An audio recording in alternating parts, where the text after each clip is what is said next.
Misal tabel barang gitu. Dia punya atribut, dia punya aksi dan seterusnya ya. Taruhlah isi atributnya apa sih? Misal kode barang, nama barang, jumlah, misal. Nah, jika kita menemukan ini, terus kita tidak pisah, pertanyaannya, bagaimana kita membedakan antara barang itu masuk atau barang itu keluar? Atau mau men-searching, coba cek barang masuk yang datang minggu ini. Nah, bagaimana? Apakah dari tabel barang ini? Oh, susah, nggak akan nemu tuh. Sampai budak pun nggak akan bisa nih, kalau isinya ini doang nih. Atau di sini ternyata ditulis tanggal masuk, misal tanggal keluar, misal kita mau tulis gitu, tanggal masuk sama tanggal keluar, supaya bisa ngecek, maksudnya supaya bisa ngecek kapan dia barang masuk, kapan dia barang keluar misalkan.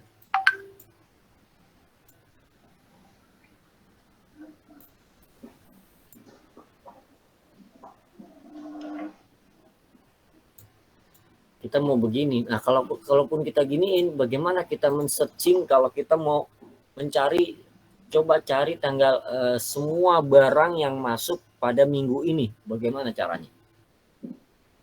Nah, tetap susah. Sehingga dengan kasus seperti ini, makanya kadang-kadang barang punya turunan. Gitu. Punya turunan. Apa turunannya? Nah, terkadang kita pecah menjadi barang masuk, barang keluar. Ini tabel B masuk, ini tabel B keluar. Hingga di sini ada selain kode barang, misalkan ada tanggal masuk, tanggal keluar, jumlah barang, dan seterusnya, apalah pokoknya terkait dengan barang masuk. Nama suppliernya misalkan. Karena di sini pasti akan ada atribut-atribut yang terkait dengan supplier misalkan. Nah, sehingga pada saat nanti kita mau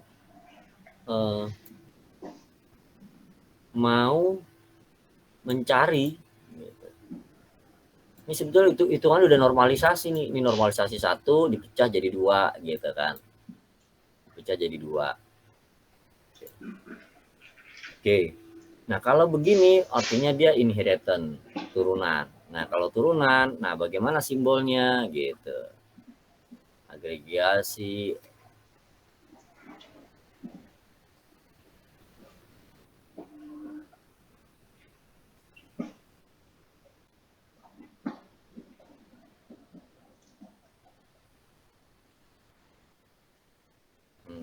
Nih.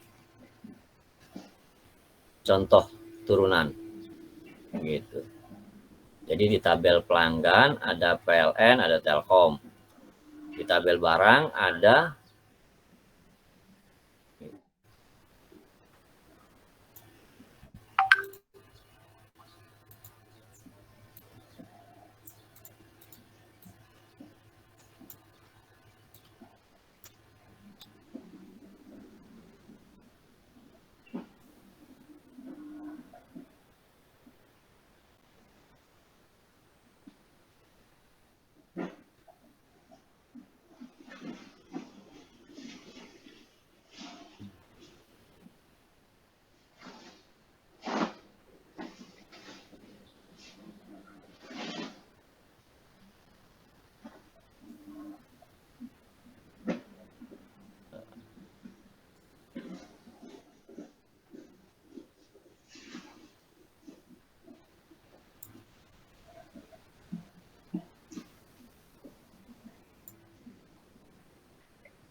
kalau kita mau pecah, ini dibilang inheritance.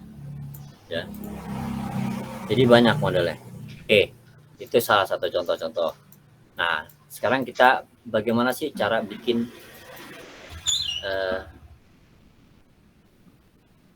class diagram. Yang penting kita tahu dulu simbol-simbolnya. Jangan lupa simbol-simbolnya harus dihafalin. Gitu. Agregasi, kunci gabungan, turunan, relasi, dependensi, reaction. Ya, kita lihat. Yang jelas yang pertama, yang paling gampang, kita coba yang paling gampang.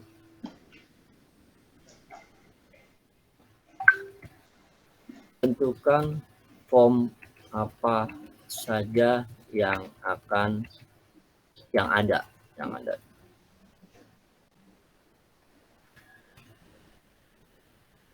Pastikan setiap form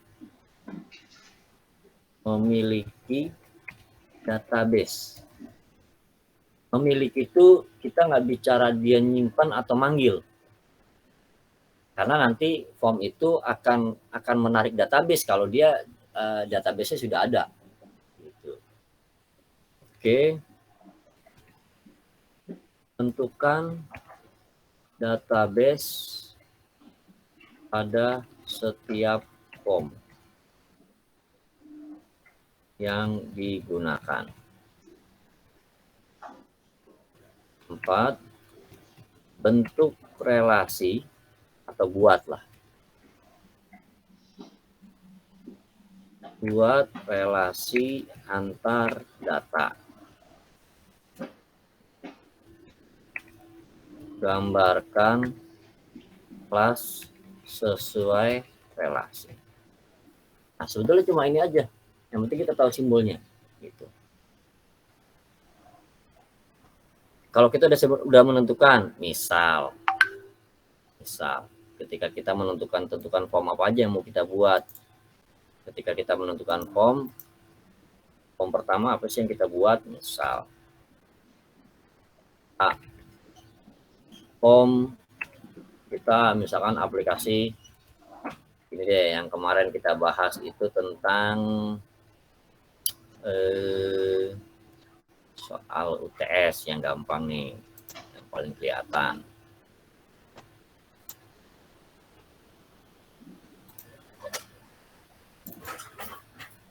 UTS.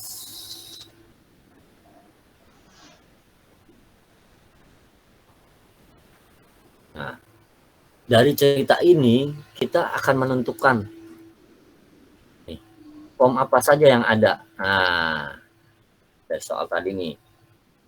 Mahasiswa yang telah dinyatakan lulus dapat mengikuti wisuda. Ini memang harus agak jeli ya, harus lebih cermat gitu. Harus lebih cermat. Kalau kita karena kan kalau dari teks sudah ada enak kita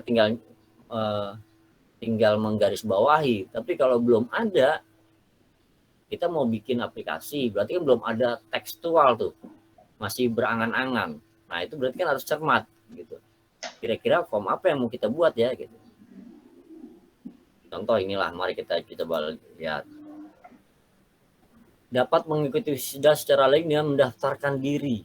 Secara logika ketika dia mendaftarkan diri otomatis akan melalui sebuah form ya, sebuah formulir, sehingga kita bisa tentukan bahwa form pertama yang kemungkinan ada adalah form pendaftaran wisuda. Formnya ya.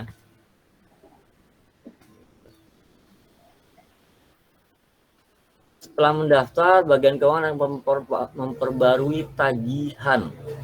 Otomatis pembaruan tagihan ini juga menggunakan sebuah form. Nah, apakah kita bilang itu form tagihan atau form pembayaran? Nah, itu juga harus jeli nanti kita nyebutnya. Gitu ya. Oke, kita bilang form tagihan lah yang paling gampang, yang kelihatan. Form tagihan. C. Untuk pembayaran wisuda. Nah, apakah form tagihan ini dengan form pembayaran itu jadi satu atau terpisah? Sekali lagi, tingkat kejelian dan kecermatan kita itu harus benar-benar fix gitu. Kita anggap kita pisah gitu. Sehingga ada form tagihan, ada form pembayaran.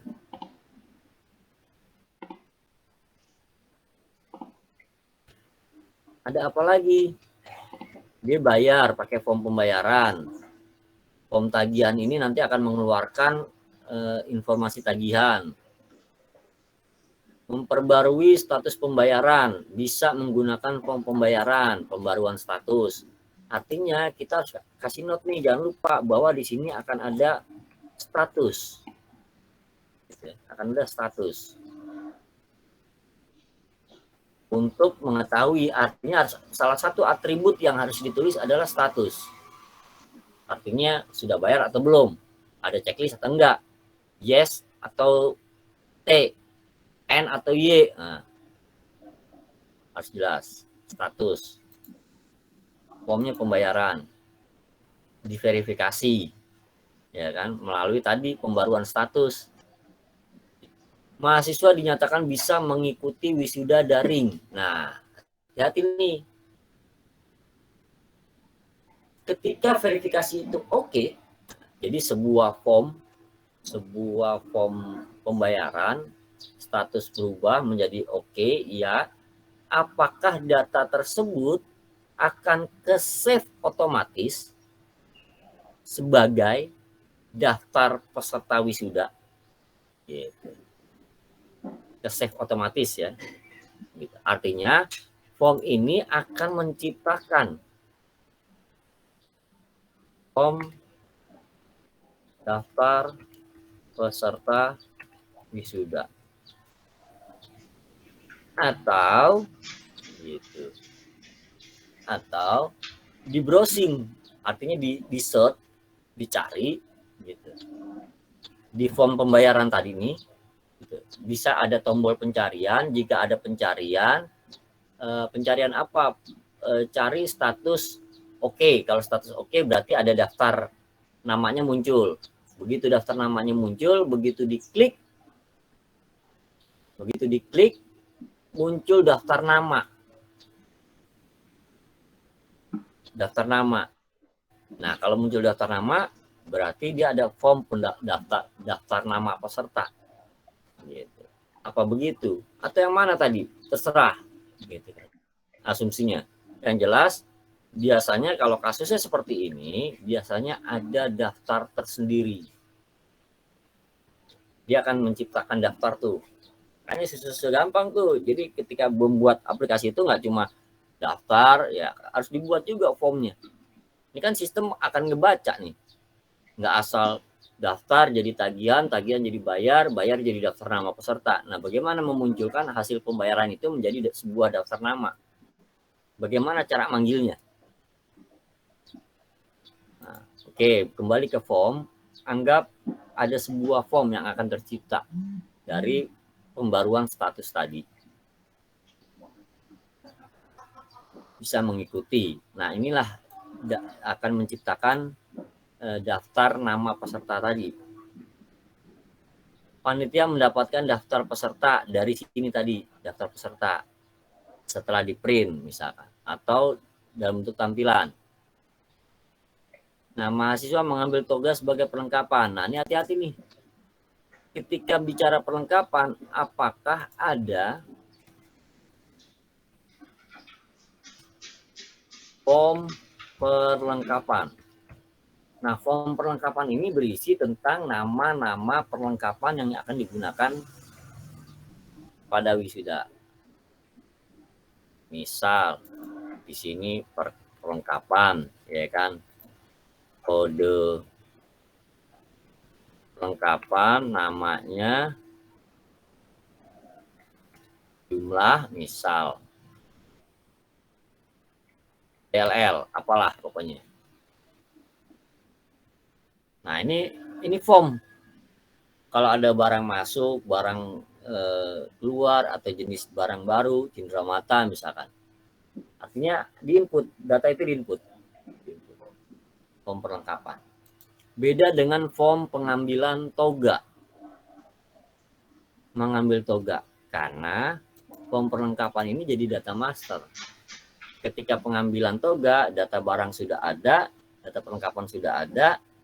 Pada saat pengambilan barang, menggunakan form juga. NPM berapa? Diklik NPM-nya. Ketik, enter, dilihat. Ada gak namanya berdasarkan daftar peserta tadi? Kalau nggak ada, ya dia nggak akan muncul. Namanya belum ada, mungkin belum bayar. Udah, saya udah bayar. Silahkan konfirmasi ke bagian keuangan. Supaya apa? Supaya bagian keuangan memperbarui status. Begitu diperbarui, namanya dia oto masuk ke daftar nama peserta wisuda. Nah, pada saat di browsing di form perlengkapan, NPM sekian, oh ada namanya ini, ukuran toganya apaan? L, input ukuran toga, pokoknya diinput dah semua tuh. Itu save, jadilah namanya tadi. Form ini disebut form pengambilan. Karena form ini terpisah. Begitu diklik, otomatis mahasiswa terima, cetak itu akan jadi bukti. Form pengambilan toga. Sebuah form juga. Nah, kalau kita nggak bisa nentuin ini, ya susah. Anda bikin file inventory, aplikasi penyewaan mobil, aplikasi penyewaan lapangan, rental mobil, dan seterusnya. Sesederhana apapun aplikasi yang Anda bikin, kalau Anda nggak bisa mengurai kira-kira form apa aja yang akan dibuat, nah itu juga agak bakalan keteter. Apalagi kalau tidak menghayal atau memikirkan cara kerja dari setiap form yang akan terlibat di dalam aplikasi tersebut. Ini kan kita harus ngebayangin nih, bagaimana pendaftaran dengan tagihan, bagaimana tagihan dengan pembayaran, bagaimana pembayaran dengan daftar, perlengkapan, pengambilan toga, dan seterusnya. Jangankan ini yang udah ribet, yang sudah ada kemarin aja, nolnya sudah ada, Anda tinggal bikin konteks aja susah. Padahal tinggal nyalin, tinggal dilihat teksnya apa di situ, tinggal pindahin ke konteks. Ngapain harus puyeng-puyeng ganti lagi, nambahin, orang semua nama sudah ada kok di nol. Ngapain ditambah-tambahin, dikurang-kurangin? Kalau di nol ada namanya ada 17, ya di konteks pasti ada 17. Nama tidak boleh berubah.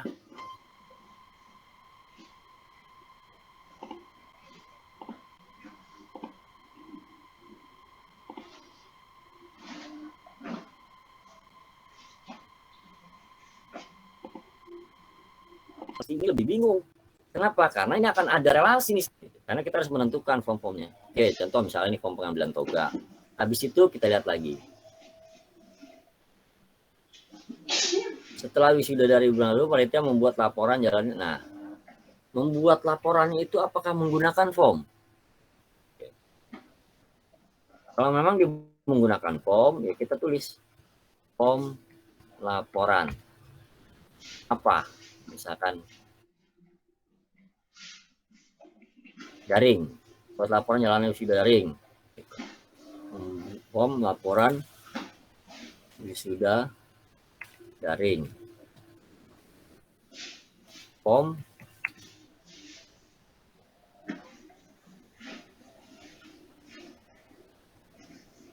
laporan keuangan.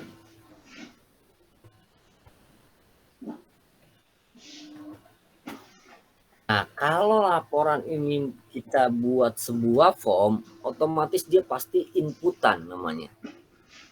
Kita akan input. Kita akan input, terus kita akan klik simpan. Klik simpan, dia akan masuk ke database. Gitu. Form laporan. Membuat laporan pakai form. Oke, ini hasil cetaknya. Ya. Ada lagi gak? Oh nggak ada, cuma sampai sini. Nah, oke lah kita anggap sampai sini. Dari sepenggalan cerita tadi, sekelumit kita kemungkinan akan membuat A sampai H form yang akan ada. Jadi akan ada form tuh di aplikasi kita. Form pendaftaran wisuda. Input NPN, input nama, tanggal daftar udah ketahuan, tanggal real time, tanggal hari itu, tanggal daftar, dan seterusnya, keterangan-keterangan. Pokoknya semua yang terkait dengan pendaftaran wisuda, keterangan-keterangannya ya harus ditulis. PM, nama orang tua misal, alamat, gitu. Setelah buat, oke, berarti inilah jumlah form-form yang ada dibuat. Habis itu apaan? Nih, pastikan setiap form memiliki database. Nah, baru kita tentukan database-nya apa aja. Di form pendaftaran apa sih database-nya? Taruhlah kita sebut dia tabel tar misal. Apalagi? Ada lagi nggak kira-kira? Kalau nggak ada ya udah kosongkan gitu.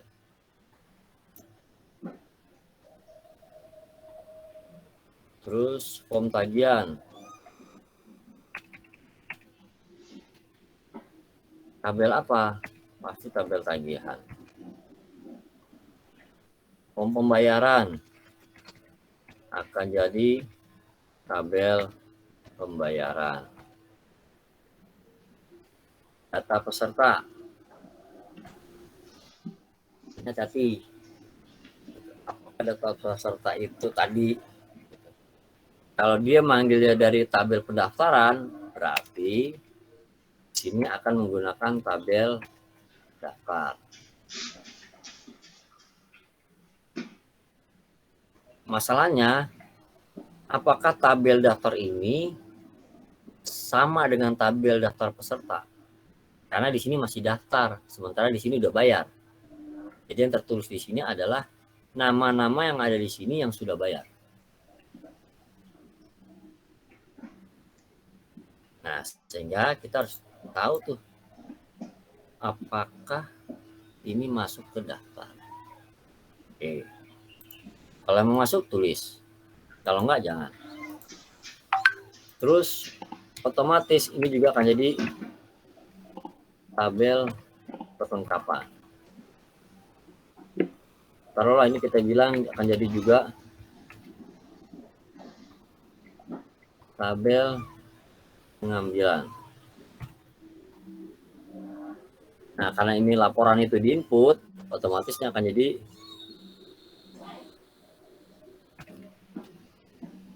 tabel laporan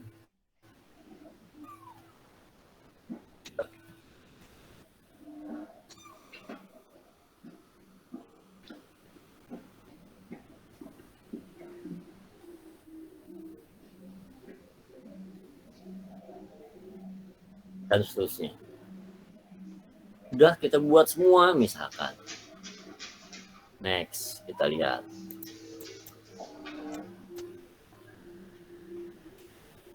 Pastikan setiap form memiliki database. Sudah. Tentukan database pada setiap form yang akan digunakan. Nah, ini dia. Kita gunakan ini, database ini, yang tabel-tabel tadi. Habis itu, buat relasi antar data. Nah, ini hati-hati.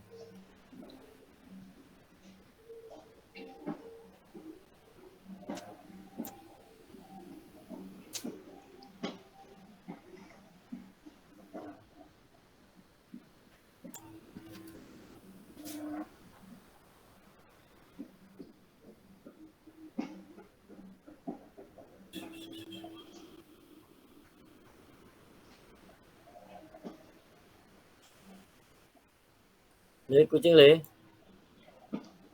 Kucing ini. Tentukan database pada setiap form yang digunakan. Kita udah tentuin. Buat relasi antar data. Nah, baru nih. Habis itu kita susun tuh relasinya. Contoh.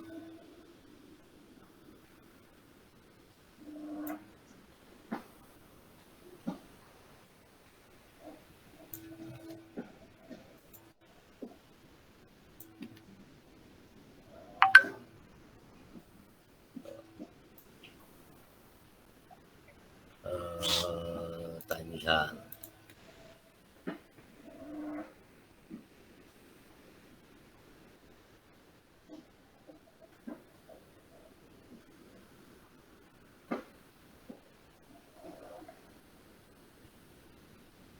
Contoh atribut kita coba aja.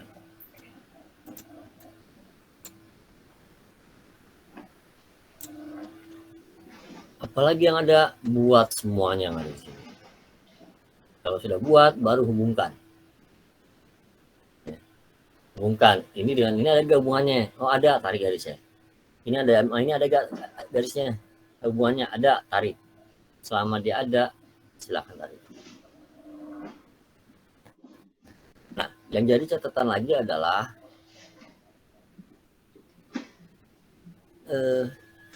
setelah kita tentukan dia A dengan B, nah kita harus tentukan hubungannya antara tagihan dengan pembayaran. Misal, ini kita berpembayaran. Nah, bagaimana menghubungkan? Apakah, yang jelas tarik dulu garisnya.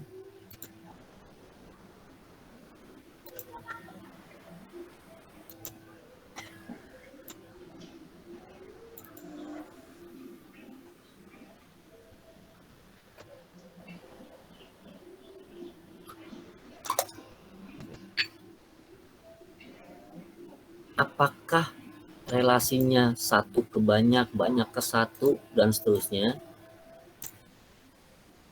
Misal yang kita mau adalah satu tagihan untuk satu pembayaran. Otomatis tagihan ke pembayaran. Pembayaran ke daftar. Daftar ke perlengkapan, perlengkapan ke pengambilan, pengambilan ke laporan. Semuanya ke laporan. Sehingga kalau kita mau urutin secara global, tagihan pembayaran ke daftar,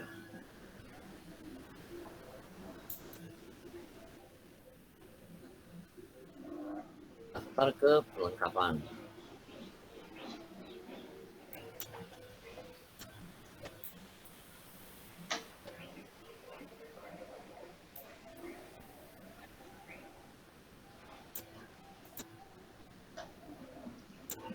Oke.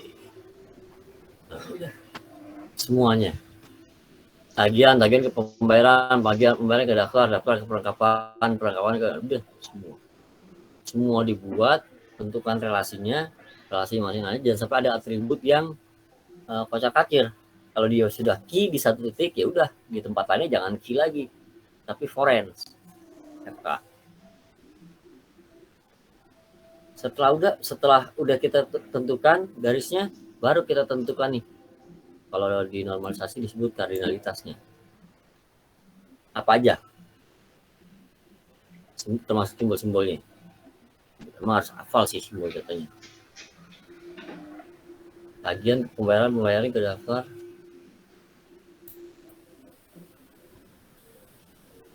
dan seterusnya.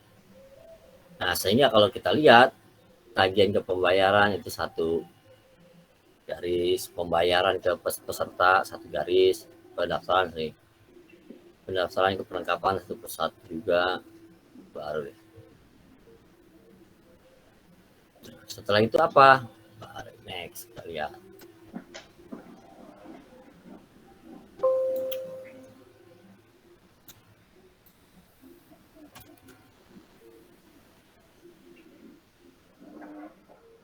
Baru kita hubungin total ke sini, ini ke sini, ini ke sini. dan seterusnya. Sehingga nanti suatu saat akan muncul, kalau memang tidak dibutuhkan pecah, kalau enggak usah. Nah, soal yang kemarin Anda kerjakan terkait dengan use case itu kan banyak rincian. Nah, hati-hati pada saat kita bicara use case, kita juga bisa bicara manual. Nah, pada saat bicara database, tidak mungkin kita bicara manual, pasti bicara sistem. Karena hubungannya akan ada dengan sistem. Nah, kalau sudah tentukan relasinya, baru tentukan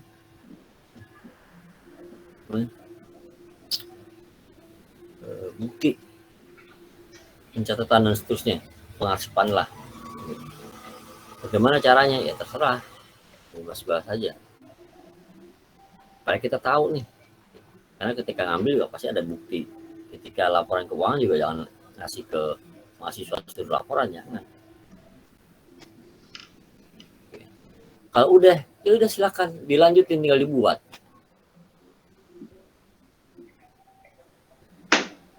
Ya. Nah, itulah pas diagram. Nggak susah sebetulnya. Penting Anda harus perhatiin banget karena terkait dengan apa aja nih form yang mau dibuat. Oke. Sampai situ. Ada yang mau tanya? Silakan. Saya pelan-pelan dulu.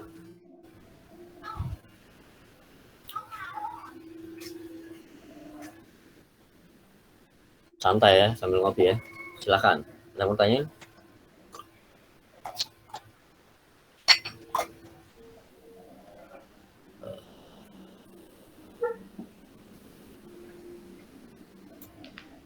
Bentar, saya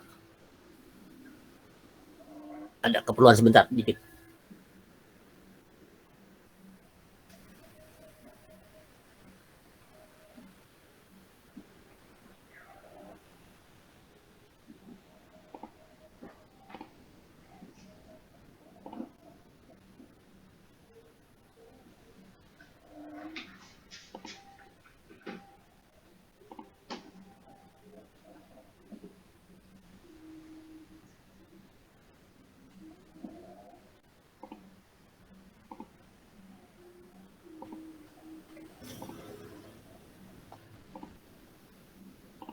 Oke, saya lanjutin.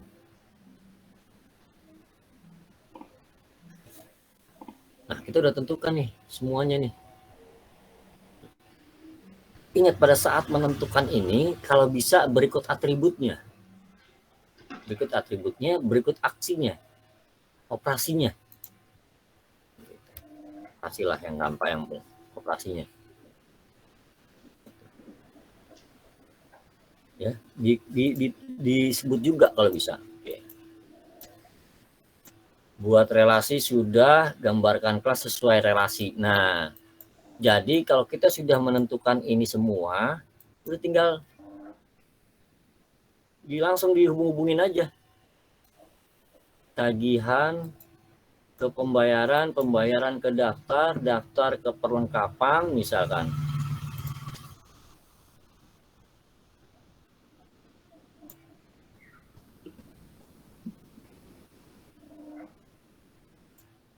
Misalkan.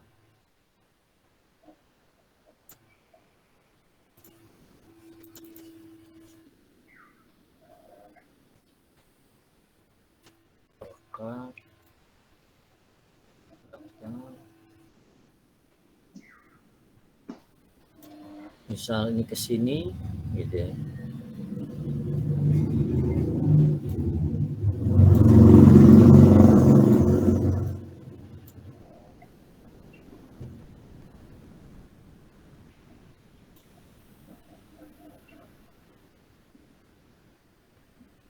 Terus daftar ke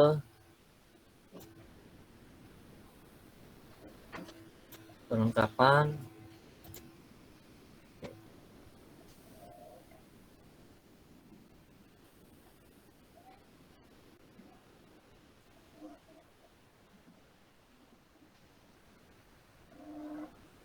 Terus perlengkapan ke pengambilan.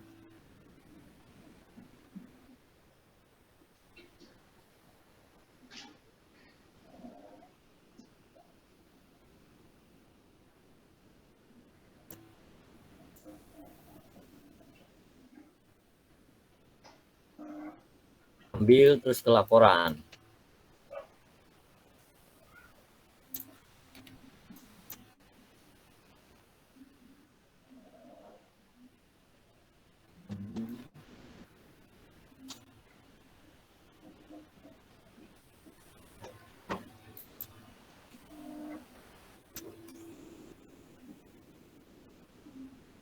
Laporan lengkap. Satu lagi laporan keuangan.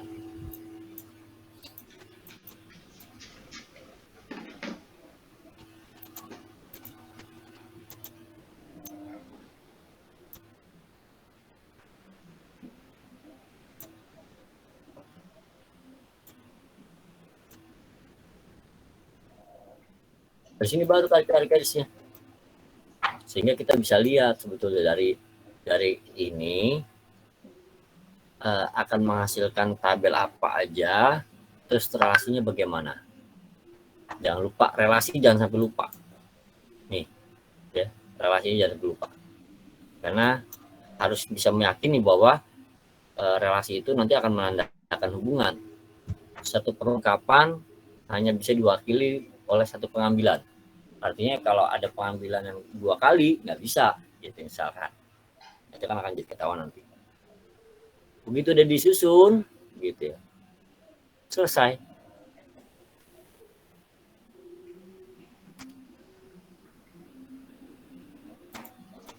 Selesai.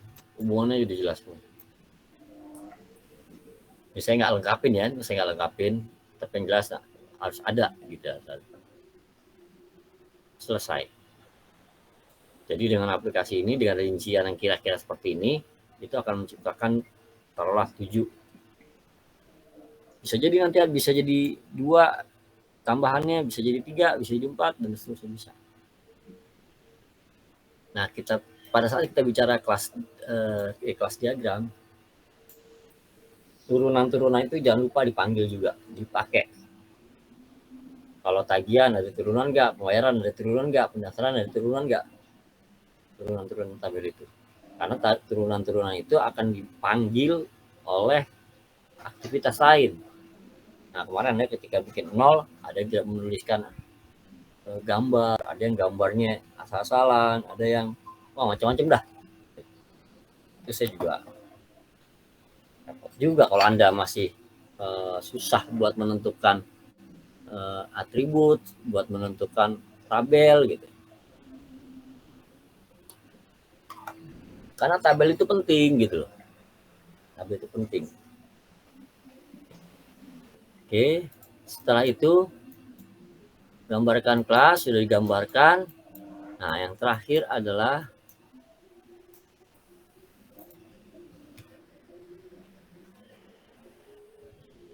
cek kembali. Relasi yang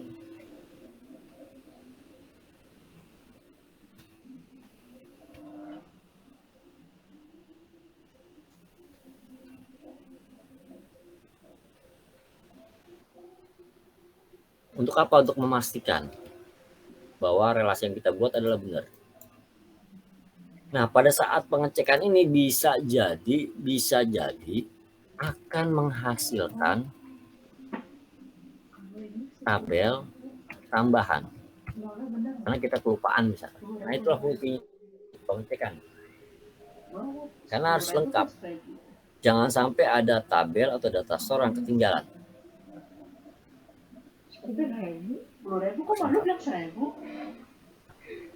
Nah, setelah itu udah selesai tentang kelas diagram.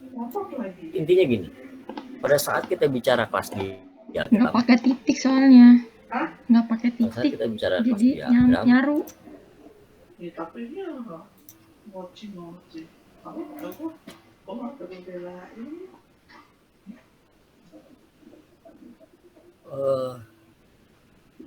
Yang pasti tabel, dah gitu aja dah. Kalau udah pada puyeng nanti Anda bingung, tinggal cek. Tabel bukan, jangan dipakai untuk jadi kelas diagram. Tabel bukan, tabel, jadikan kelas diagram. Oke, terus setelah kita buat, selesai.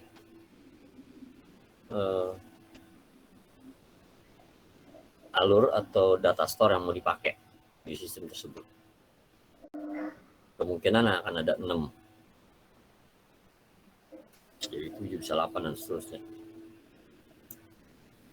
Nah, setelah ini baru dihubungkan selesai bicara tentang kelas diagram.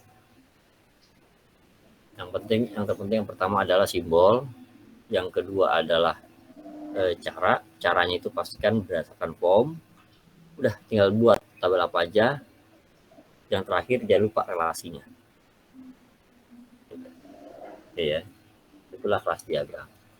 Sampai situ ada mau tanya dulu, silakan. Belum susah karena memang ya udah patokannya kalau kelas diagram data aja udah.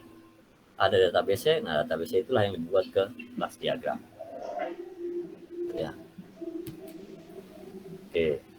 Silakan kalau ada yang mau tanya. Jangan bingung terkait dengan aplikasi yang mau dibuat, terutama kalau yang mau pakai UML. Silakan. Saya jeda 5 menit jika ada yang mau tanya sambil nunggu pembahasan berikutnya. Karena kalau kelas Anda nggak paham apa sih tabel? Tabel itu pasti berisi atribut. Gitu.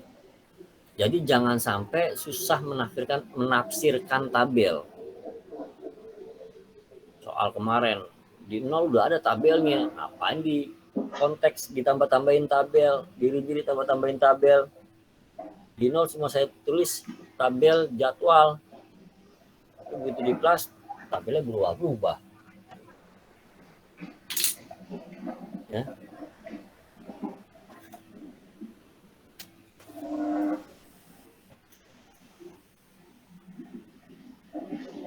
Silakan kalau ada yang mau tanyain.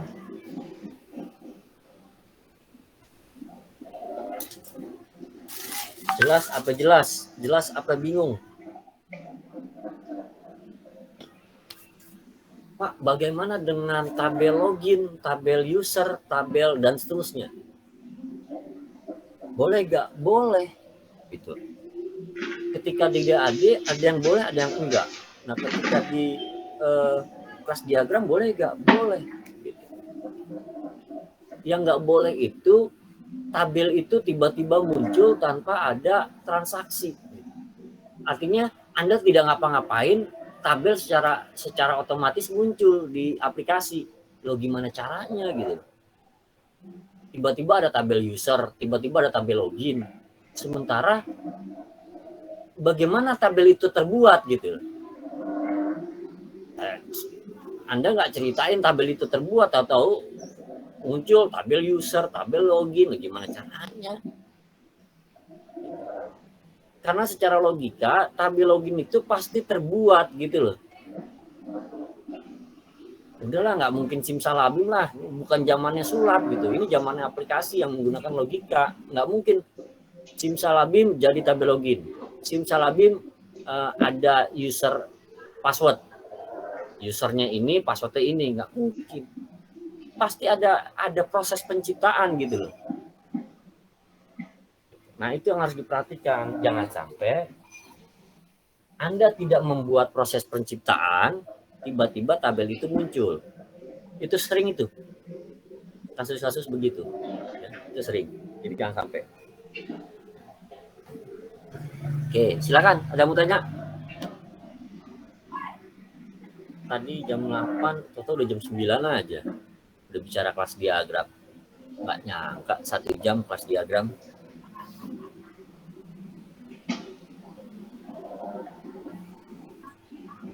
Oke, silakan. Jika ada mau tanyain. Kelas sih masih gampang sebetulnya. Tapi ya lagi-lagi, begitu ada soal, bingung lagi bikin kelas diagram.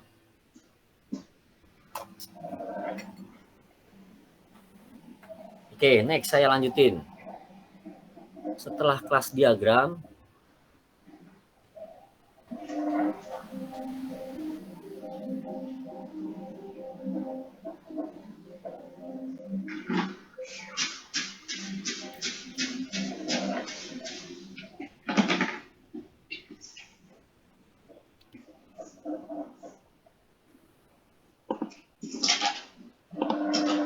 Yang saya mau ingetin adalah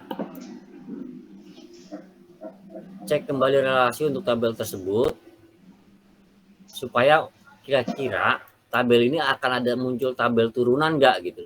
Karena kalau muncul tabel turunan pasti harus ada simbol lagi. Terus bagaimana membuat relasinya? Jangan lupa nih, relasinya harus ditulis.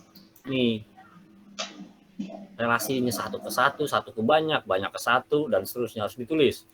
Ya, jadi jangan sampai ada ketinggalan. Oke. Habis itu baru kita coba kelas diagram clear, kita masuk ke activity diagram. Sama dengan kelas diagram. Bagaimana membuat activity?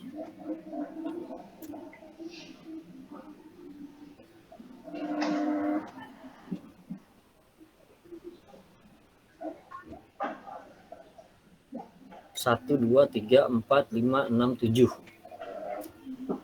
Use case 6. Kelas taruhlah yang paling bawah tuh 4 gitu ya. Tapi kalau mau hafal 6. Activity 6, udah yang simple ya. 6.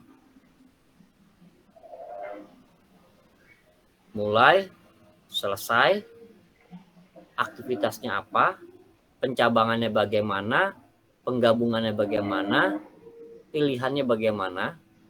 Swim itu nih. Ini swimline nih namanya nih. Pecahan. Sebuah cara untuk mengelompokkan aktivitas berdasarkan aktor. Jika di aktivitas itu atau di activity itu terdiri dari beberapa user, terdiri dari beberapa aktor, makanya dipisah. Biasanya sih cuma 2 misalkan, pengguna, sistem.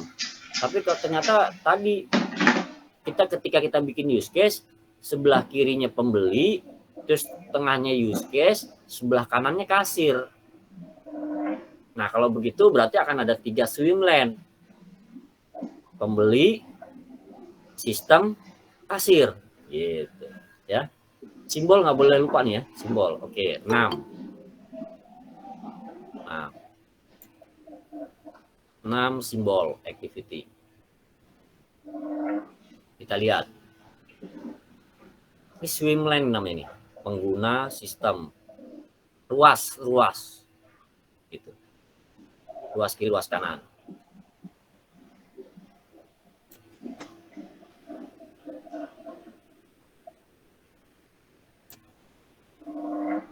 Ini swim. Kalau kita pecah 2 swim, kiri sama kanan. Ternyata kita mau bikin 3 gitu ya. Tapi ini pengguna, ini sistem, ini aktor lainnya. Bisa 4 nggak? Bisa jadi, tergantung tingkat kebutuhan. Bisa jadi 4.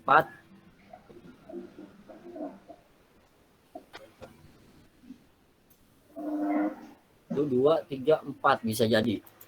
Jadi hati-hati. Nah, ini swimline namanya. Nah, bagaimana menggambarkan activity diagram? Sekali lagi, pastikan Anda membuat detail proses. Proses apa saja? Apa saja prosesnya? Jadi tentukan dulu prosesnya apa aja. Aplikasi yang kita buat. Habis itu buat detail setiap proses. Baru buat activity sesuai urutan proses.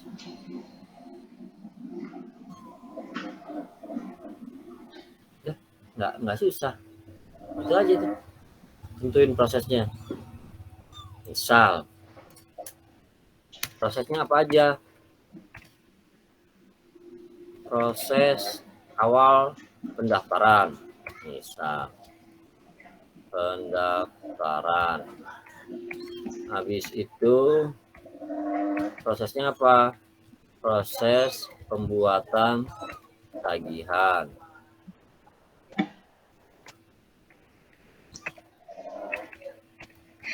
Proses pembayaran wisuda misal. Proses pendataan perlengkapan.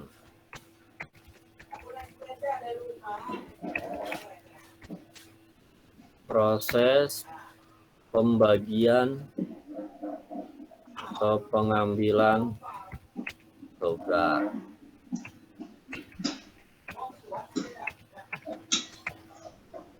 Proses pembuatan. Kenapa? Ternyata di aplikasi itu ada 6 proses yang mau kita buat. Ya sudah, kita susun. Buat detail setiap proses. Nah, proses ini kita detailkan.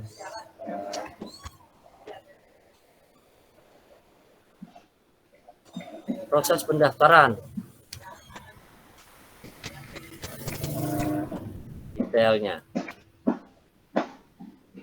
Yang gampang kalau susah bahasa detail, uraikan urutan setiap aktivitas proses ini.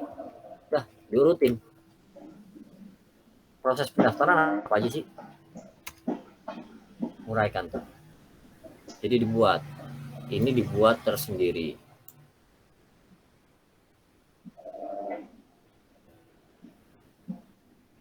Proses pendaftaran. Apa aja? 1, ngapain? 2, ngapain? 3, ngapain? 4, ngapain? Mulai dari start sampai finish.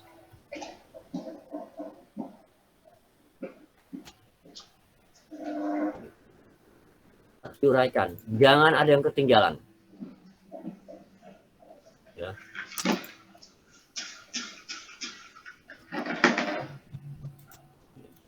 Kalau ada yang ketinggalan nanti Anda nggak bisa nanti. Pasti ada yang kelewat gitu, pasti ada yang kelewat. Jangan sampai ada yang ketinggalan. Nah, ini diuraikan. Contoh misalkan ketika pendaftaran, apa aja sih? Misalkan mahasiswa mendaftar ke bagian keuangan. Itu kalau dia datang ke bagian keuangan. Bisa gak mahasiswa mendaftar ke melalui website gitu? Nah, dan seterusnya. Jadi harus pasti itu nanti bagaimana modelnya. Dua. Habis mahasiswa daftar, ketika daftar apa sih yang dikasih sama si mahasiswa? Misalkan, Pak, Bu, saya mau daftar. Gitu. Apakah ada yang harus ditunjukin? Nah, yang saya bilang detail tuh gitu, harus tahu. Semua nanti aplikasi yang Anda bikin pun begitu gitu. Ya. Jangan ketika Anda orang mau beli, konsumen membeli barang. Nah, ketika membeli barang itu modelnya bagaimana aktivitasnya? Harus bisa diceritain gitu maksud saya. Jangan sampai kita nggak bisa ceritain. Ternyata pada proses ini misalkan mahasiswa menunjukkan identitas. To the point aja, menunjukkan KTM misalkan. Jadi Jadi benar bahwa dia mahasiswa gitu loh. Dilihat. Terus ternyata mahasiswa juga diminta bukti lulus. Bebas, apa aja misalnya. Ternyata bukti lulusnya adalah bisa beraneka ragam. Bisa menentukan bukti lulus kalau ternyata surat keterangan lulus belum ada, tapi bisa dikeluarkan oleh prodi misalkan. Atau dengan membuktikan kartu ujian gitu. Kartu ujian skripsi misalkan, kartu ujian sidang bisa. Atau apa, bebas gitu ya. Menunjukkan bukti lulus. Terus apa lagi? Udah tunjukin bagian keuangan, input data pendaftaran. Di input, setelah itu di input sama ini. Karena di input pasti lewat form misalkan. Panggil namanya, panggil NPM-nya, klik daftar, masuk ke tabel pendaftaran, kan gitu. Input data pendaftaran. Habis itu ngapain? Apakah setelah daftar itu bukti daftar itu bisa dicetak? Misalkan. Ternyata bagian keuangan mencetak bukti daftar. Mahasiswa menerima bukti daftar. Misal ya. Jadi harus detail memang. Oke, udah gitu, udah. Ini item pendaftaran. Nah, setelah item pendaftaran ngapain? Proses pembuatan tagihan. Hati-hati loncat dari sini ke sini. Jangan sampai ada aktivitas yang tertinggal. Jangan sampai ada aktivitas yang tertinggal. Ya, susah, ya sekali lagi susah-susah gampang. Kalau kita main asal tebak aktivitas, nah itu kadang-kadang suka ada ketinggalan. Apakah ini masuk di bagian kedua, gitu ya? Misal, kita bikin proses pembuatan tagihan.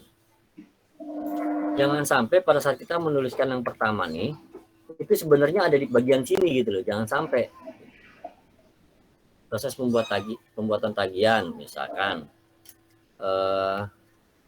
bagian keuangan membuka form atau aplikasi pembayaran, misalkan tagihan, pembagian.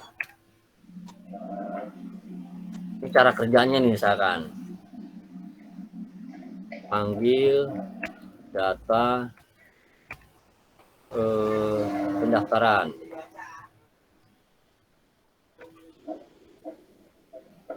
cek pembayaran mahasiswa, simpan data tagihan, info masih tagihan ke mahasiswa.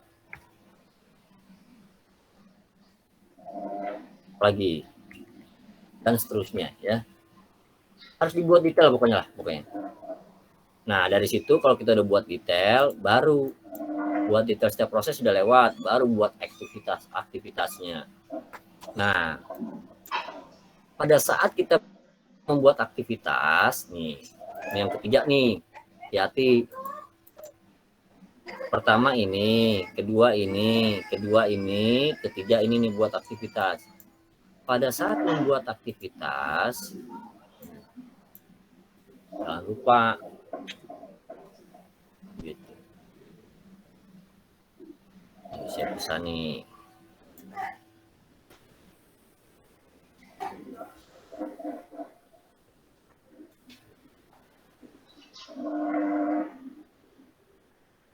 Buat aktivitas sesuai proses, jangan lupa.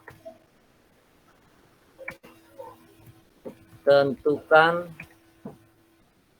user atau pengguna, atau langsung swim lane saya bilang. Kenapa? Siapa aja nanti yang terlibat gitu. Contoh, tadi di depan ada mahasiswa ketika pendaftaran, misalkan mahasiswa dengan bagian keuangan. Oh, ternyata ada sistem di tengahnya. Sistem bagian keuangan. Karena ada interaksi, kecuali kalau tidak ada interaksi. Kalau begitu berarti ada 3 swim lane gitu. Tentukan user atau pengguna.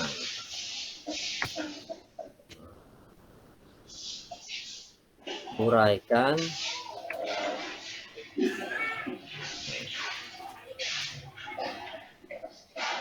jelaskan aktivitas untuk setiap bagian swim.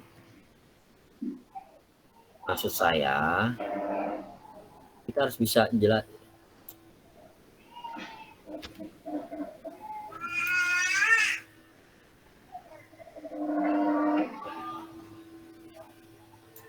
Misal begini,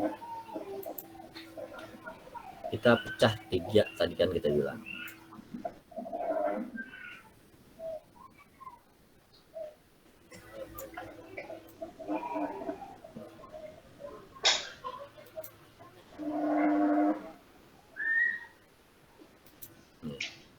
Kita pecah 3.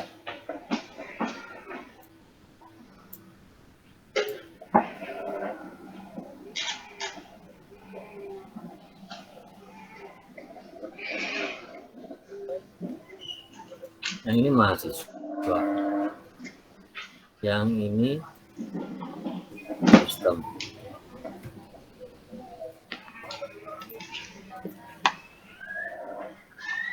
yang ini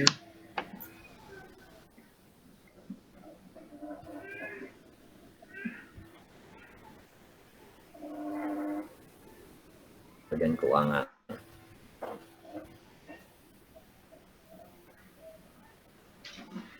Nah, yang dimaksud jelaskan aktivitas untuk setiap bagian swim lane, artinya ini ngapain, ini ngapain, ini ngapain. Kita uraikan gitu. Kita uraikan. Sebelum masuk ke sini gitu.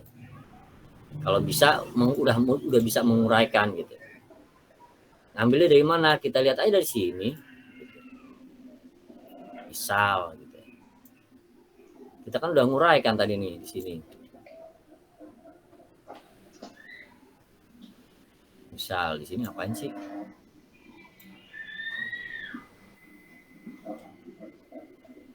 Mahasiswa.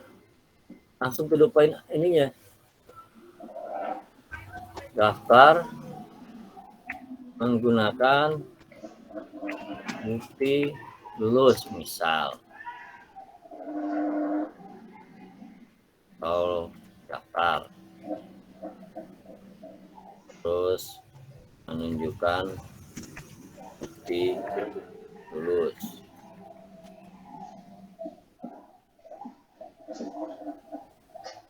Lagi misal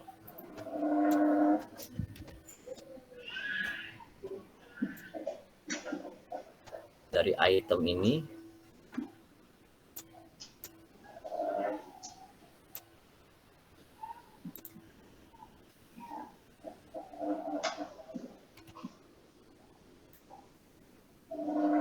menunjukkan bukti lulus itu menunjukkan ATM. Oke. Habis itu bagian keuangan input daftar hadir. Ikut itu daftar hadir. Daftar.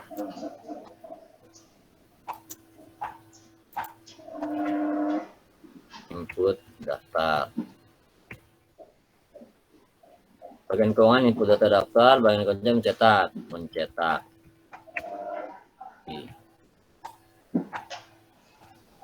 Mahasiswa menerima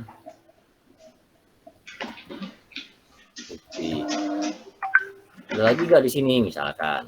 Oh ternyata nggak ada, berarti apa yang dikerjakan sama sistem, ya kan?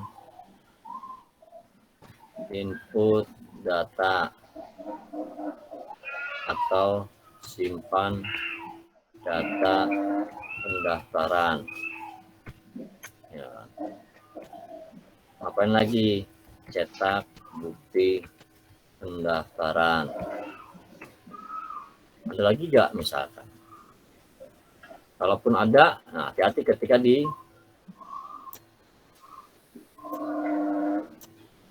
bagian mencetak, taruhlah misalnya nggak ada dulu ya. Baru kita udah tahu nih kira-kira aktivitasnya seperti ini misal. Contoh.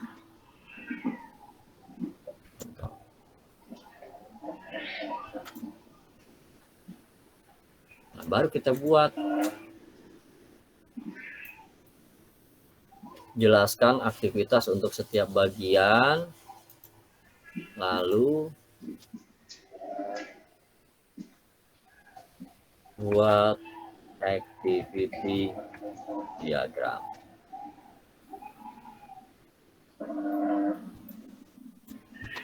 Nah, bagaimana buatnya? Ya, kita pasti dimulai dengan start. Harus tahu ke simbol. Start point, bulat utuh. Startnya pastikan dari sini nih.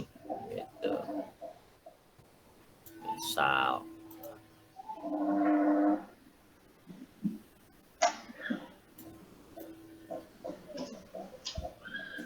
Contoh. Aktivitas, berarti kita bikin aktivitas dulu.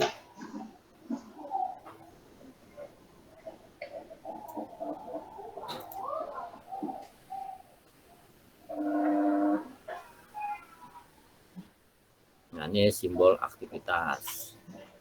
Nah, kira-kira apa yang dilakukan? Kita berdasarkan ini aja nih. Daftar ini, ternyata daftar ini maksudnya adalah pendaftaran keseluruhan. Nah, aktivitas daftar ini ya mulai dari sini sampai sini gitu. Sehingga yang aktivitas bawah yang pasti adalah menunjukkan bukti lulus. Nah, ini aktivitasnya misalkan.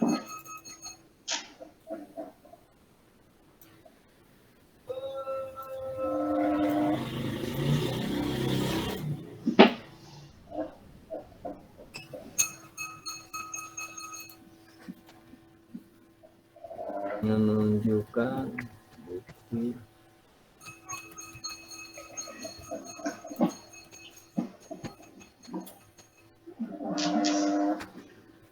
gelap deh.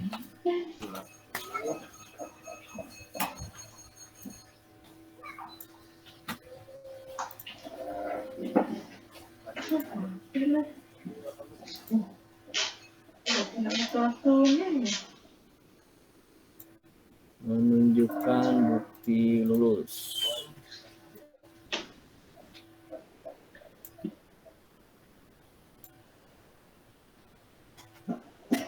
Simbol. Nah, udah.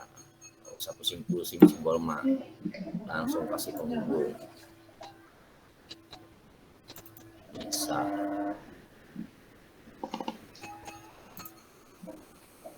Menunjukkan bukti lulus. Habis itu ngapain? Oh, ini kegeser.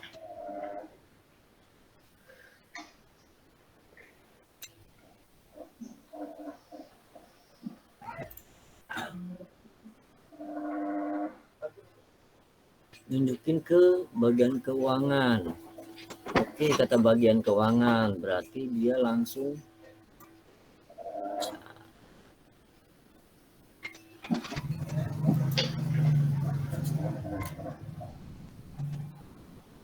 kalau oke ditunjukin, pasti dia memastikan identitas. Ya entah dilihat, entah memastikan bukti lulus. Gitu. Ini ke sini.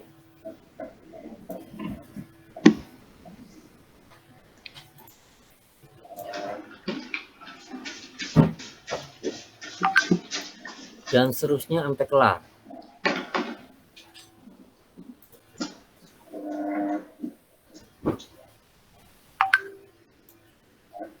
Habis itu kan dia pasti kalau oke, nah hati-hati nih gitu. Kan ada juga ternyata bukti lulusnya palsu. Nah, otomatis kita lihat di session.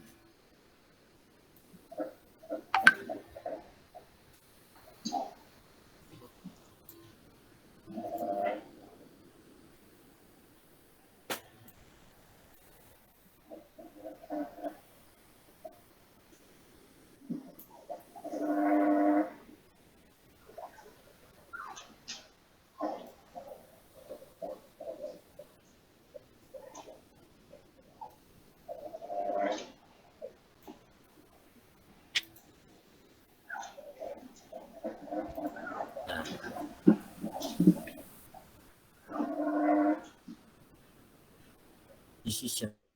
Kalau oke,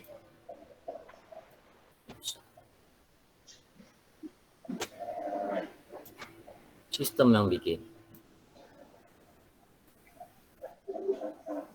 Input data pendaftaran.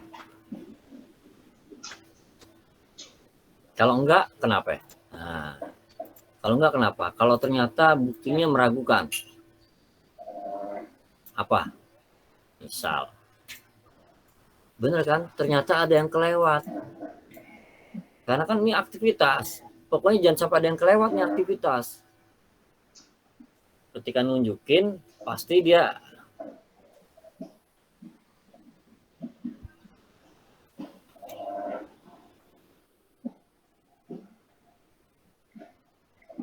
ketika nunjukin, Bu, ini bukti lulusnya. Nggak mungkin kan? Nggak mungkin begitu doang. Pasti dipegang misal. Oh bener gak? Oh bener gak? Ya banyak cara untuk memastikan macam-macam sih caranya kan gitu. Artinya memverifikasi gitu, memverifikasi bahwa bukti lulus itu udah benar misalkan.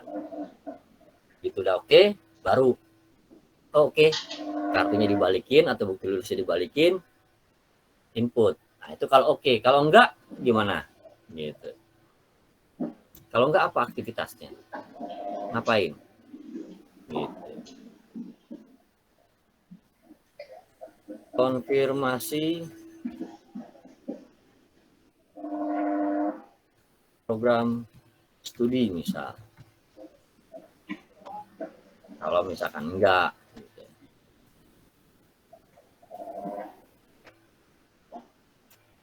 Ini kalau konfirmasi. Atau kalaupun enggak ternyata selesai misal. Ini alternatif.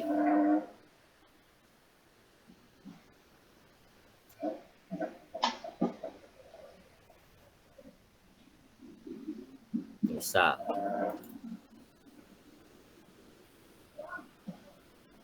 Ditolak kan, ditolak pendaftarannya misal.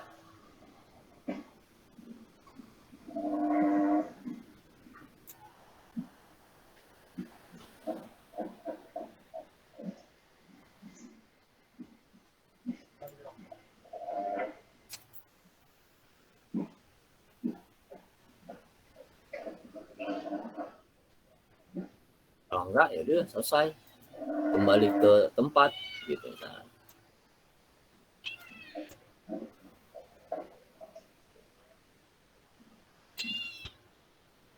Kalau enggak, atau konfirmasi dulu. Nah kalau konfirmasi bagaimana? Nah bagaimana cara konfirmasinya? Ini juga harus dijelasin. Harus dijelasin bagaimana nih konfirmasinya nih.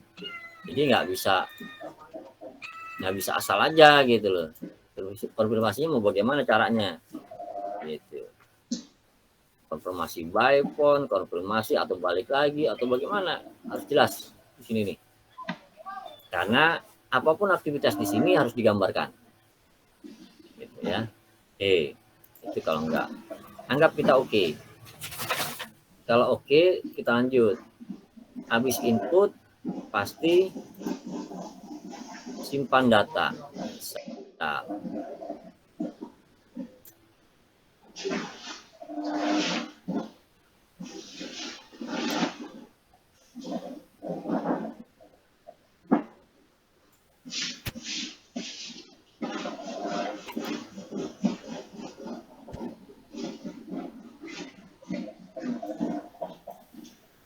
Simpan data.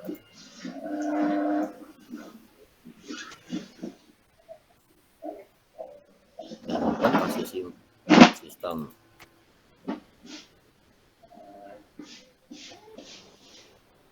Habis itu baca data. Baca data, habis itu kan mencetak gini. Mencetak. Yang nyetak emang operatornya bagian keuangan gitu kan. Tapi ini bisa cetak nih.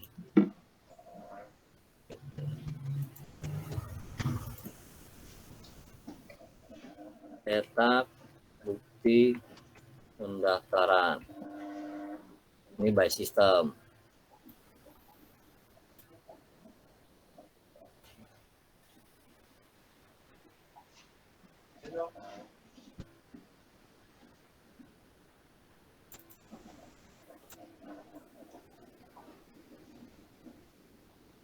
Terus mahasiswa terima. Oh, ternyata ini masih kelewat nih, gitu. Masih kelewat.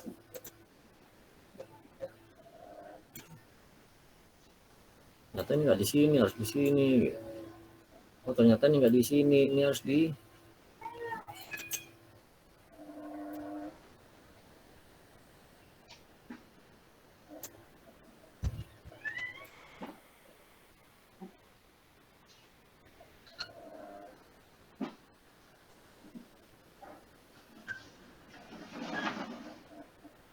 Bisa.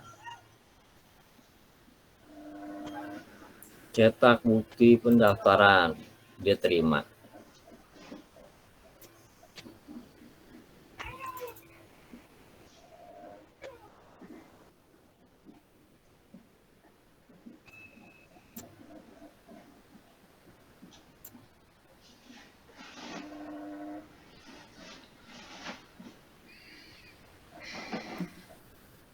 Terima bukti pendaftaran. Habis itu anggaplah ternyata selesai misalkan, kalau nggak ada aktivitas lagi. Kalau ada ya jangan sampai yang kelewat pokoknya. Cetak bukti, mencetak bukti, menerima bukti. Ini udah selesai, ini udah selesai, ini udah selesai. Dah, simple. Nah, ini baru item pendaftaran. Jadi di item pendaftaran itu terlibat 3 komponen. Komponen mahasiswa, komponen sistem, komponen bagian keuangan. Karena ada 3 item, makanya kita bikin jadi 3 streamline. Gitu. Kalau cuma 2, ya 2 aja cukup. Mahasiswa dengan sistem, atau sistem dengan bagian keuangan dengan sistem doang, misalkan. Kan tergantung aktor. Ternyata aktornya ada 3, ada 4 dan seterusnya. Minimal banget 2, user, pengguna dengan sistem. Jadi bedanya dengan flowchart atau dengan model lain gitu ya. Di sini kita bisa tuliskan yang bersifat manual dan yang bersifat sistem. Karena ada keterlibatan manual, ada keterlibatan sistem. Ya. Ini kita tulisin semua, yang jelas semua aktivitas tidak boleh ada yang kelewat. Harus jelas. Oke. Nah ini baru ini. Nah makanya saya suka sarankan baiknya buatlah ini sesuai proses. Kalau kita prosesnya ada 6, ya sudah buat 6 ini. Gitu. Plus 1 activity keseluruhan sistem maksudnya. Boleh gitu. Tapi kalau nggak mau menggambarkan, kalau biasanya sih kalau untuk tugas akhir 1 untuk keseluruhan. Keseluruhan tuh ya di AD 0-nya lah ibaratnya. Atau di AD konteksnya. Jadi menuliskan semua aktivitas. Mulai dari si mahasiswa ngapain, terus pendaftaran, terus pembayaran, terus ke pengambilan toga. Nah, itu all.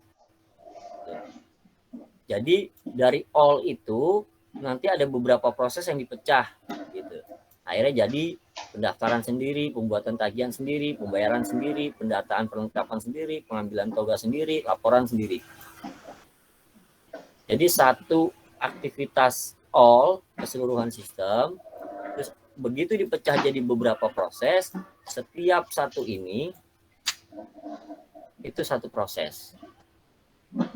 Nah, umumnya yang paling enak menggambarkan ini patokannya sebuah form. Jadi di form itu aktivitas sistem itu form. Nah, di aktivitas form itu siapa keterlibatan? Apakah cuma pengguna satu orang atau pengguna ada dua orang? Pengguna dua orang itu maksudnya interaksi. Ada interaksi antara si A dan si B yang melalui perantara sistem gitu kan. Yang jelas tidak mungkin A sama B langsung berinteraksi tanpa sistem. Orang kita bicara tentang sistem kok di sini kan gitu, ya. Nah, buatlah proses ini berdasarkan proses-proses yang ada di sini. Nah, tinggal Anda lihat tuh bagaimana nanti kalau dia menemukan pencabangan, gitu kan. Atau ada juga yang modelnya tadi fork. Jadi ada satu garis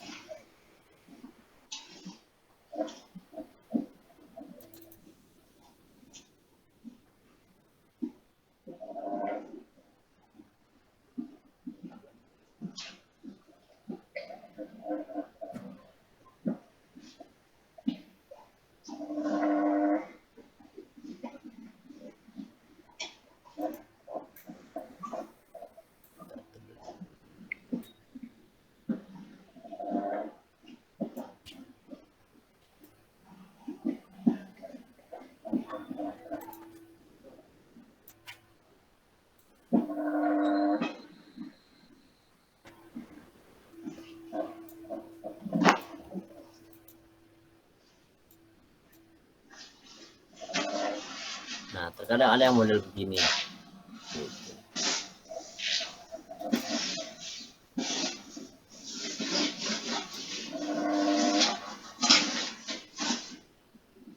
Nah, ini pencabangan. Kalau begini cabang namanya.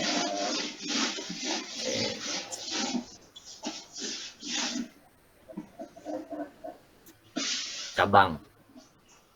Satu. Cabang. Kalau ke sono join. Ada yang begini.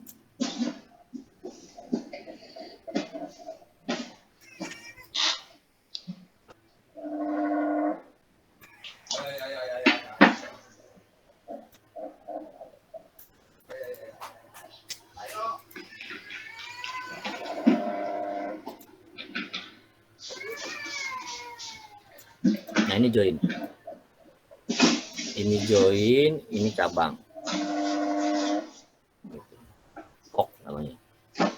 Nah, ini terjadi ketika, contoh ini, ketika konfirmasi.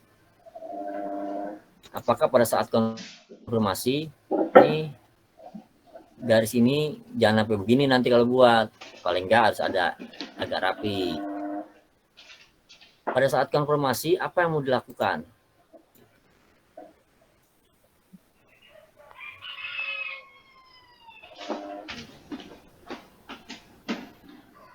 Contoh pada saat video konfirmasi program studi, ngapain aktivitasnya?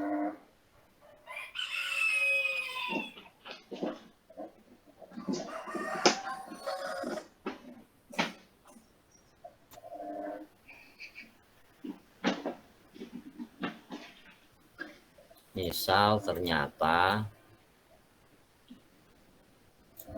Hitam di baju gabus. formula masih bisa by Paul misal.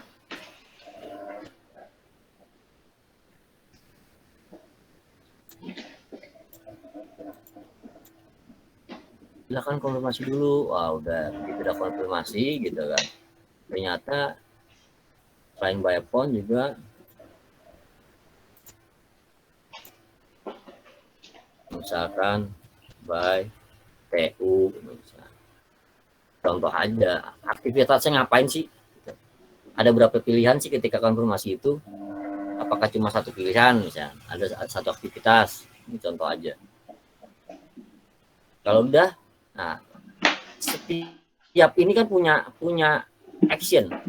Ini jangan begini doang, harus terus nih. Pokoknya harus finish gitu. Harus finish. Selesainya di mana nih? Sampai ada keputusan bahwa ya atau tidak. Artinya gagal atau tidak. Kalau gagal, gitu kan. Kalau gagal ya kembalikan ke sini. Gitu. Kalau gagal, gitu. Sama, gitu. Ini apa selanjutnya? Gitu.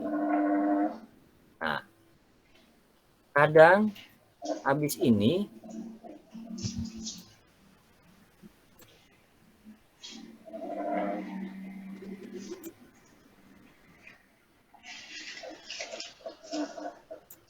aktivitas ini ke sini, aktivitas ini ke sini.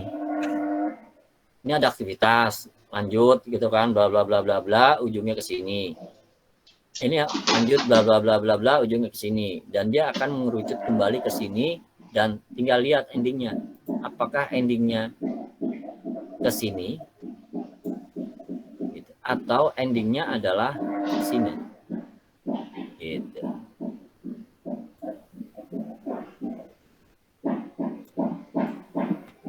Mau yang mana kan gitu.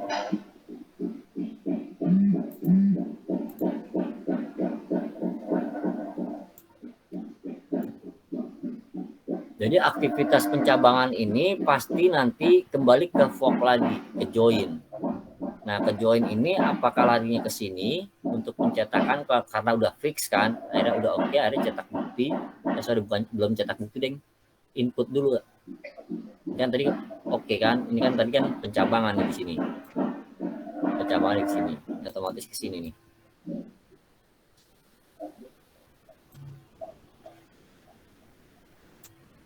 Berarti kan ada penginputan baru penyimpanan, baru cetak, baru ke sini, terima, baru selesai. Atau ternyata endingnya mau bagaimanapun gitu kan, ternyata ini larinya ke sini. Kalau mahasiswa nggak bisa menunjukkan bukti, endingnya ke sini misalkan, ya sudah selesai berarti di sini. Ini ada aktivitas lagi di sini nih, harus dituliskan sedetail mungkin ya. Oke, nah kira-kira begitu tentang activity diagram. Nggak susah kok, orang cuma tinggal ngurutin doang. Kita bikin bagan, bikin alur dengan simbol-simbol yang dimiliki oleh activity diagram gitu kan, tapi dengan catatan alurnya harus jelas, maksudnya harus lengkap, jangan ada yang ketinggalan gitu. Contoh, kita cari yang tadi dibuat, misalkan dia udah yang buat nih.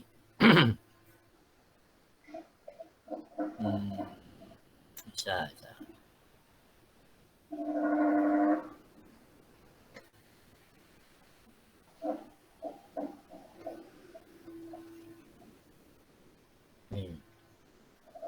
Activity diagram orang tua. Nah, usernya berarti orang tua dengan sistem. Berarti tidak ada aktivitas. Ini ngapain sih? Menu, milih menu data orang tua, menampilkan data orang tua, menginput data orang tua, menginput, isi, hapus, batal. Nah, ini hati-hati nih.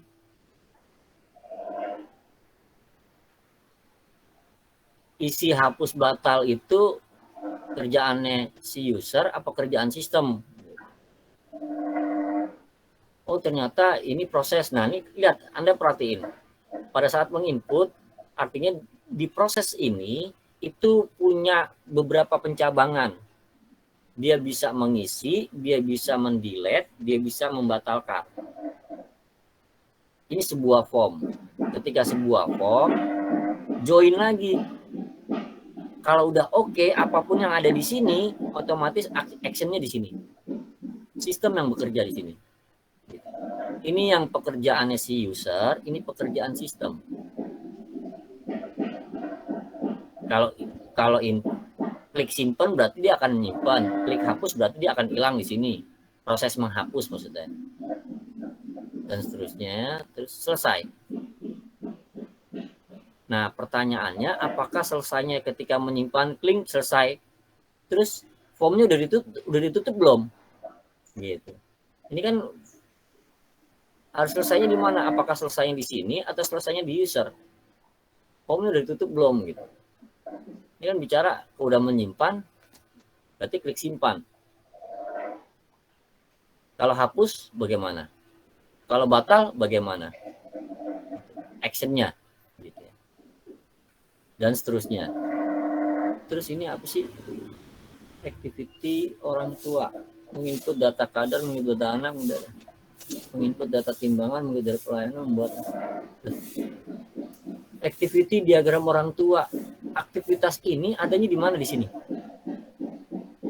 Oh, ternyata ini menginput data anak, yang input kader atau orang tua. Nah, oh, ternyata yang input kader ini kan pasif. Pasif yang input si ini. Kalau yang input kader berarti di sini jangan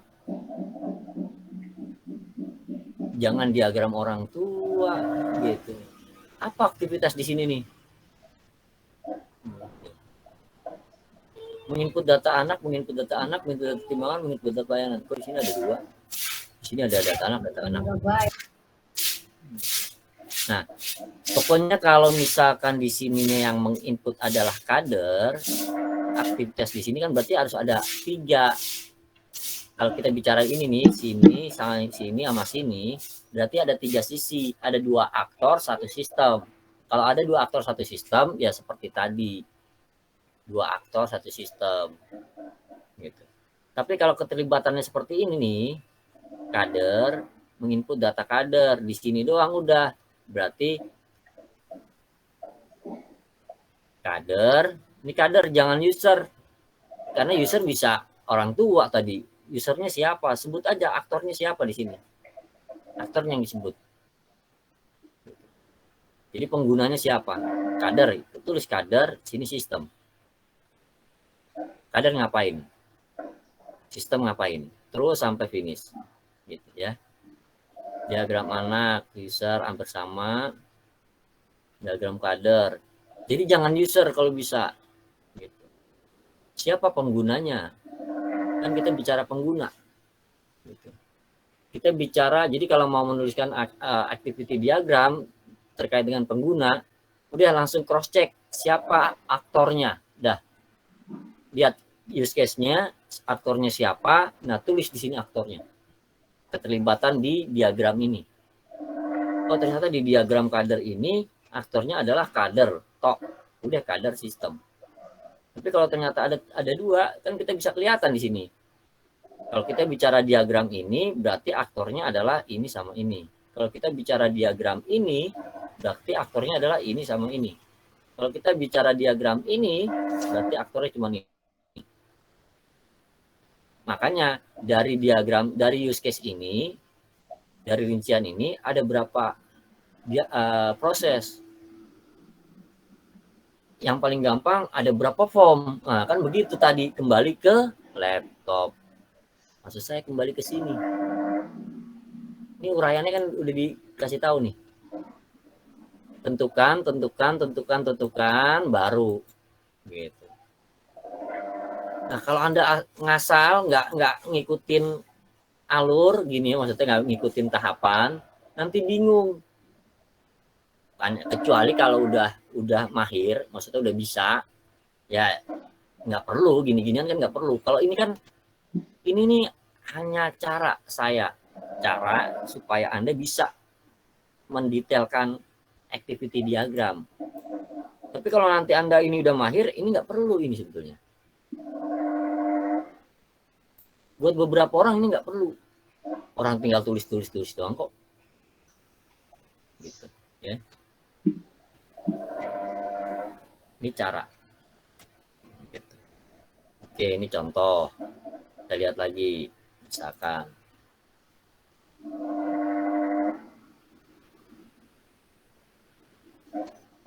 Oh, ini nggak bikin.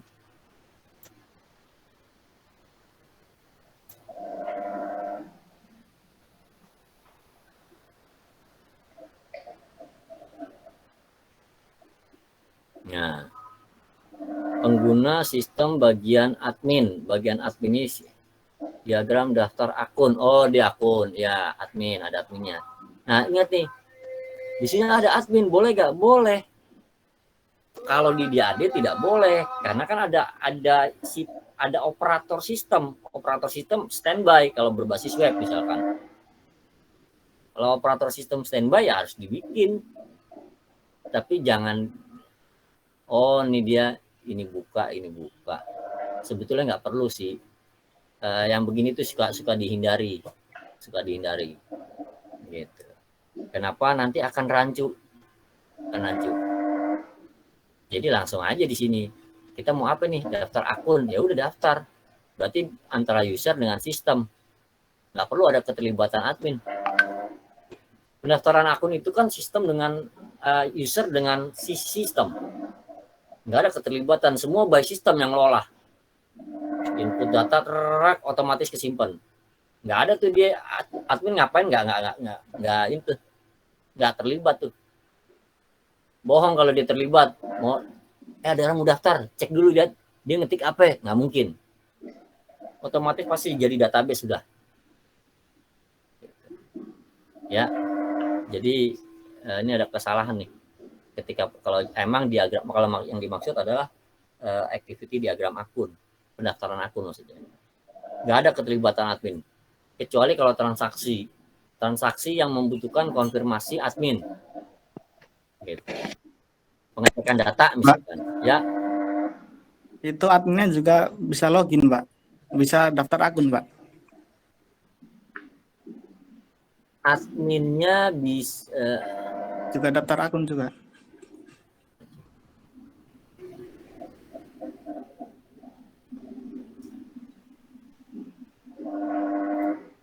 Adminnya bisa daftar akun. Maksudnya mendaftarkan si user. Daftar diri sendiri.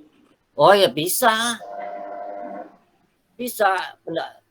Kalau enggak di sini jangan admin atau si sebut aja user.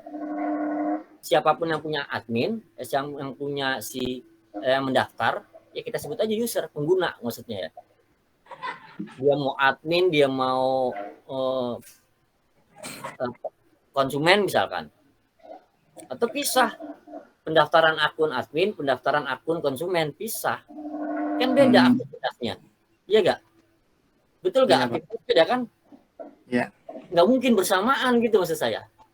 Nggak ada timbal balik, Pak. Sendiri-sendiri, Pak. Iya, kalau sendiri-sendiri buat masing-masing. Kan aktivitasnya masing-masing. Gitu. Kecuali kalau aktivitasnya bersamaan tadi. Ternyata ada sebuah transaksi yang harus melakukan konfirmasi, pengecekan, yang harus melalui pengecekan. Misal kita nginput data apa, di situ ada klik konfirmasi. Begitu klik konfirmasi, mohon tunggu sejenak, admin kami sedang mengecek data Anda. Nah, itu berarti ada keterlibatan admin tuh di sono. Gitu. Admin pasti standby untuk ngecek datanya. Begitu oke, begitu konfirmasi oke, itu bukan by system. Kalau emang ada bacaan begitu gitu ya. Mohon tunggu sejenak. Admin kami sedang mengecek data Anda misalkan. Nah, kalau ngecek data begitu berarti dicek dulu tuh. Begitu 5 menit baru, terima kasih admin sudah kami sudah menyetujui permohonan Anda. Silakan lanjutkan prosesnya misalkan. Nah, kalau begitu berarti ada keterlibatan admin. Maksudnya ada keterlibatan operator. Kalau ada keterlibatan operator itu boleh ditulis di sini. Karena ini kan use case-nya sendiri, admin use case-nya sendiri, pengguna use case-nya sendiri ketika prosesnya adalah pendaftaran gitu maksud saya. Ya, gitu. Yep. Makanya tadi saya bilang kok ini kalau begini, makanya saya bilang di awal hindari gitu. Kenapa? ya ternyata benar ada 2 aktivitas sebetulnya ini gitu. Masing-masing bisa kelar sendiri-sendiri gitu. Oke, ini apa nih? Aktivitas masuk akun sama terpisah tuh ya. Rekomendasi laptop by system. Ya, ini masih bisa lah karena dia otomatis sistem. Oke. Ini by system. Root itu mana dengan mana ya? Nggak kelihatan lagi. Ini kalau dibesarin ini yang kebesaran. Oke lah, pokoknya gini. Pokoknya ketika ada aktivitas ada sebuah aktivitas yang akan melibatkan 2 aktor, ya baiknya aktornya dibuat dua-duanya. Tapi kalau ada sebuah aktivitas yang aktornya cuma 1, ya sudah, jangan buat. Hindari 2 aktivitas untuk 1 diagram, hindari. Gitu.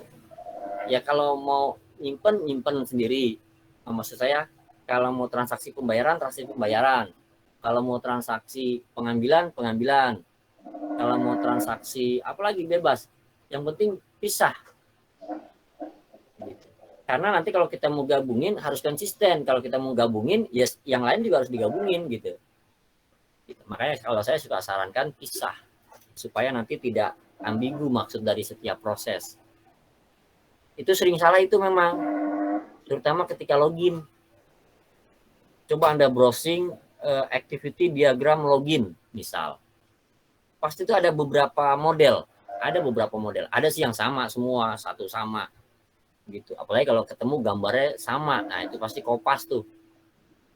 Ya. Activity diagram login itu rata-rata sama. Tapi ada yang beda gitu. Login. Oke, ya. Nah, itu kira-kira tentang activity diagram. Gitu. Ini mas saya bikin simpel doang gitu. Nah, bagaimana kalau prosesnya ternyata banyak, Pak? Ya, buat. Udah buktinya nih siapa nih? Si Putra. Coba Anda bayangin tuh. Bisa bikin panjang segede milih. Wah, fork lagi, join lagi, fork lagi, join lagi. Memang panjang gitu. Karena ini kan semua rentenan harus jelas. Harus jelas. Gitu. Kalau kita tadi kan contoh di sini kan cuma ada beberapa aktivitas. Luar-luarnya doang gitu. Kalau detailnya wah bisa panjang lagi gitu. Begitu memang. Yang pasti buatlah activity diagram berdasarkan proses. Dah, pisah. Hindari membuat 2 aktivitas transaksi ke dalam 1 diagram. Hindari. Supaya apa? Supaya tidak terlalu panjang. Misal ini, ternyata di sini ada 2 transaksi, baiknya dipisah. Gitu. Baiknya dipisah. Apalagi kalau sampai 3 transaksi, ada 3 jenis misalkan, baiknya dipisah, dibuat masing-masing. Gitu. Ya. Gitu. Kira-kira coba kita lihat contoh yang lainnya, misal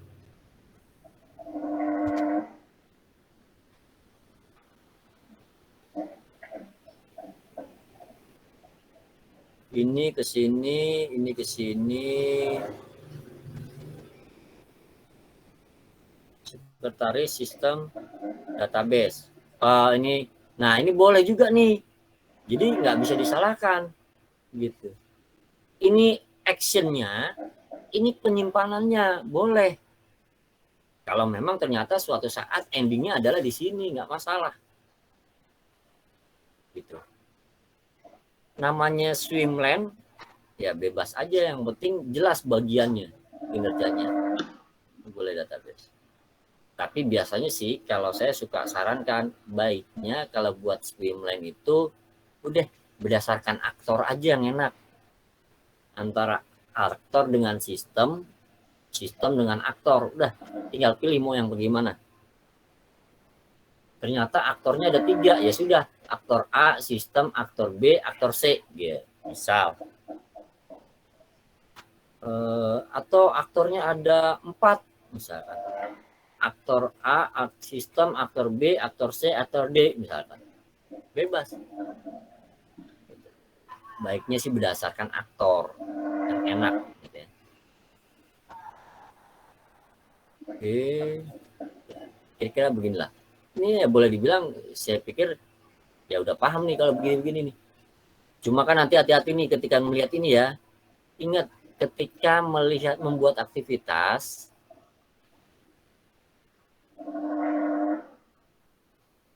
teks yang akan dituliskan di sini, aktivitas yang akan dituliskan di sini jangan ambigu, harus jelas. Ya. Harus jelas ngapain. Yang penting itu doang sih. Nggak susah kok, orang kita tinggal ngurutin doang. Gitu. Oke. Yang susah itu penentuan awal. Ini yang susah nih kalau kita mau jeli ya. Di sini nih. Kenapa ini harus dicatat? Supaya ketika menuliskan ini tidak ada yang terlewat. Gitu. Maka kalaupun ada yang terlewat ya kita kan bisa jadi note. Oh tambahkan lagi, nggak masalah. Ya. Begitu kira-kira. Oke. Sampai situ. Silahkan jika ada yang mau ditanyain. Jadi kelas sudah jelas, kelas dan activity. Jadi latihannya itu bikin kelas sama bikin activity. Kelasnya itu cukup buat 1 gambar dengan melibatkan beberapa tabel. Gitu. Cukup 1 kelas diagram dengan melibatkan beberapa tabel. Jadi yang dibuat adalah relasi tabel berdasarkan kelas diagram tadi. Nah, activity gitu. Minimal karena ini latihan, minimal 2 gambar. 2 proses yang Anda gambarkan. Dah, itu aja. Ternyata Anda bisa menggambarkan semua